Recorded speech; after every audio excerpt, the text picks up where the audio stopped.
السلام عليكم ورحمة الله وبركاته. ازيكم يا حبايبي عاملين ايه؟ يا رب ان شاء الله تكونوا في افضل حال، والايام اللي جاية ان شاء الله تكون خير وسعادة وفرح على اصحاب برج القوس في كل العالم كله. اصحاب برج القوس حبايب قلبي، اتمنى لكم ان شاء الله عام سعيد، عام الخير، عام تعويض عن كل شيء كان يعني مش كويس شفتوه في حياتكم. إن شاء الله العام الجديد 24 بأمر الله يكون عام سعيد إن شاء الله على الدنيا كلها بأمر الله تعالى. النهاردة إن شاء الله هنشوف مع بعض بعض توقعات، أتمنى إنها تكون توقعات إيجابية في نفس الوقت تكون يعني خفيفة على قلبكم الجميل الطيب. وقبل ما نبدأ أي شيء هنسمي الله، هنقول بسم الله الرحمن الرحيم، وهنقول اللهم صل وسلم وبارك على سيدنا محمد عليه الصلاة وأفضل السلام. حبايب قلبي ما تنسوش اللايك والاشتراك في القناة، واللي أول مرة يبتدي إن هو يعني يشوف القناة بتاعتنا، أو يعني لو النهاردة أول مرة تبتدي إن أنت تشترك في القناة وتفعل الجرس وتدعم قناة برج القوس باللايك. بشكر كل الناس اللي بتدعم قناة برج القوس.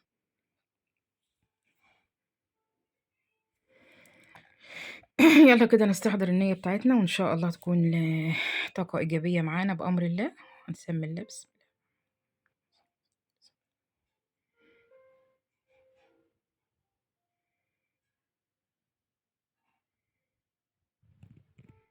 أصحاب برج القوس إن شاء الله عندك نصرة بأمر الله، عندكم نصرة قوية كبيرة إن شاء الله بعد ظلم كبير، بعد ظلم دام سنين كمان. ظلم من أخ، من أخت، من المكان اللي أنت كنت قاعد فيه قبل كده، أهل جوزك، يعني أي حد بقى، أي حد كان مظلوم إن شاء الله عنده نصرة بأمر الله.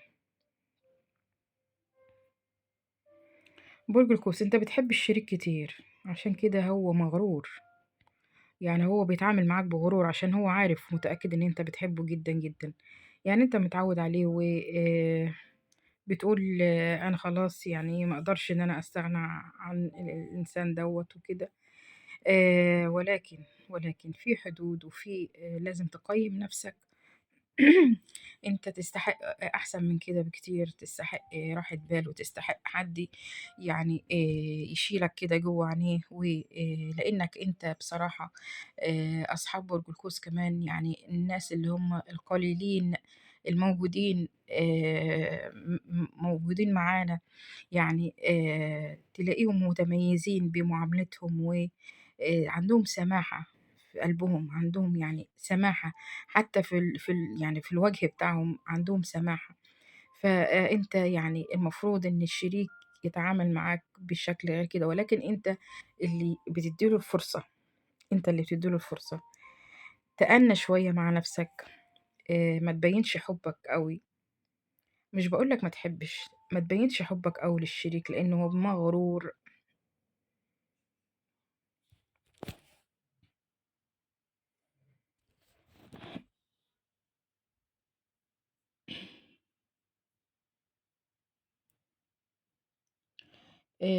أنت حاسس إنك وحيد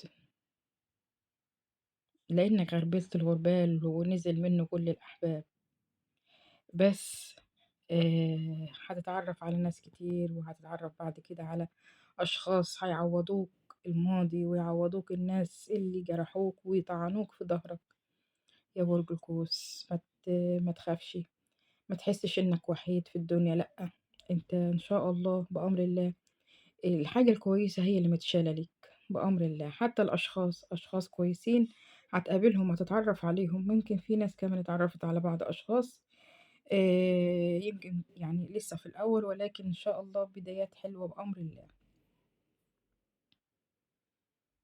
رايح مكان تزور أشخاص، بس في حسد هيقابلك الحقيقة في المكان ده، حسد شديد جدًا، جدًا. يعني هتبقى عندك نظرة كده هتاخدها في اليوم دوّة، هتوصلك عن طريق واحدة ست، يمكن هي نحيفة شوية ومش طويلة، لأ، يعني هي قصيرة القامة، و لونها خمري كده، ماشي.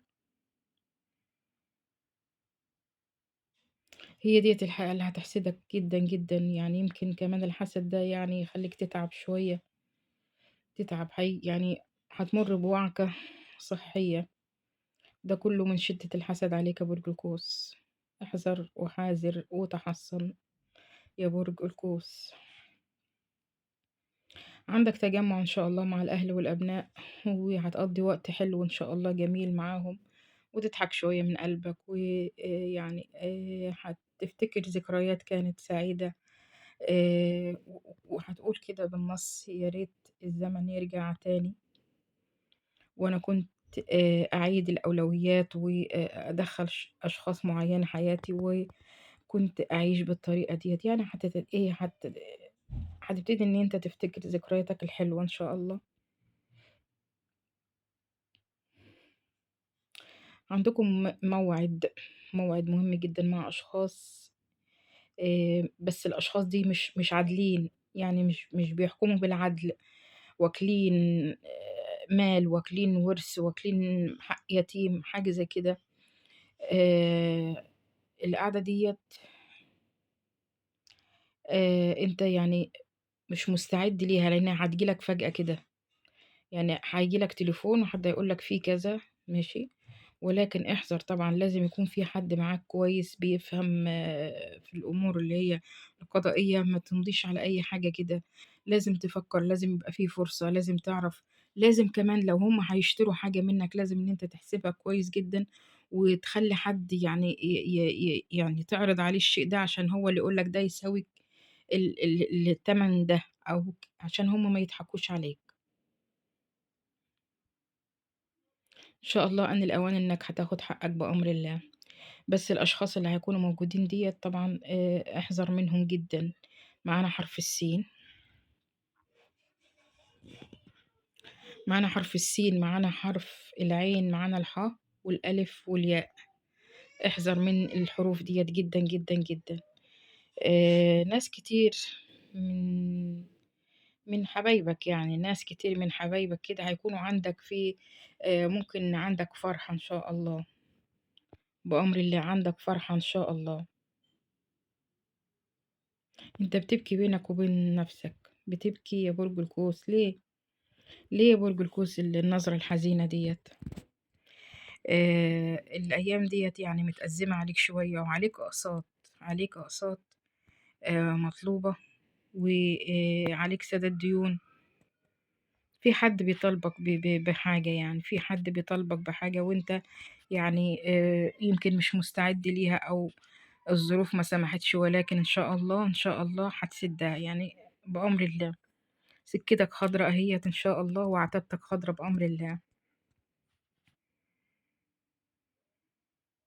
حياتك هتتبدل بأمر الله يا برج القوس للأحسن إن شاء الله. في رزق غير متوقع جاي لك، فيه رزق أهوّة بأمر الله، رزق غير متوقع إن شاء الله جاي لك بأمر الله، بس قدّامه حاجة بسيطة، قدّامه حاجة بسيطة وهيوصل لك إن شاء الله، عوض من ربنا بعد الصبر إن شاء الله. نِفْسك تجيب في بيتك حاجة معيّنة، جهاز كهربائي يعني معيّن، بس يعني هو غالي شوية، هتشتريه أهوّة، أنت هتشتريه أهوّة إن شاء الله بأمر الله.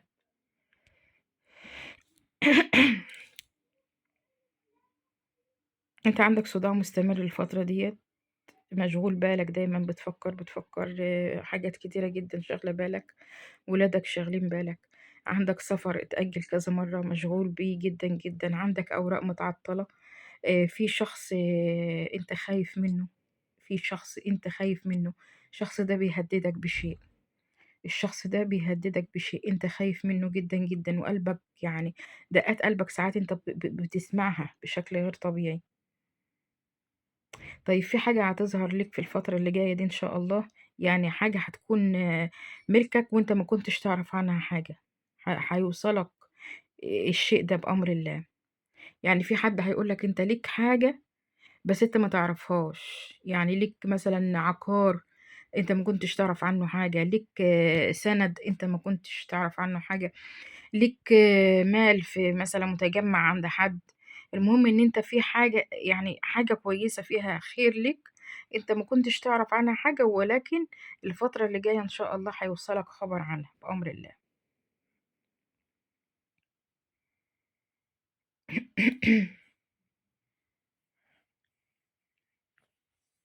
هتبتدي إن أنت تعالج البشرة بتاعتك، لأن البشرة بتاعتك مرهقة أو فيها يعني بثور أو حاجة زي كده. هتبتدي إن أنت تعالج بشرتك، وهتبتدي إن أنت تخفف من الوزن بتاعك. ماشي. بعد فترة كده طويلة أنت كنت يعني غير مستعد فيها، هتهيأ نفسك الفترة الجاية ديت، وهتعمل نيو لوك كده جديد، وهتشتري أغراض لنفسك، هتسعد نفسك بنفسك. يعني أنت اللي هتطبطب على نفسك أبو الجلوكوز، أنت إن شاء الله اللي هتطبطب على نفسك. وهيجي لك هدية كده، هيجي لك هدية حلوة من شخص عزيز على قلبك. يعني هيحاول إن هو يصالحك أو يرضيك أو يبعت لك الهدية دي بمناسبة العام الجديد إن شاء الله. يعني هيفرح بيها قلبك بأمر الله. أصحاب برج القوس حبايب قلبي، أتمنى لكم كل الخير وكل السعادة، وإن شاء الله العام الجديد يبقى عام سعيد عليكم بأمر الله. متنسوش اللايك والاشتراك في القناة، بحبكم جدا.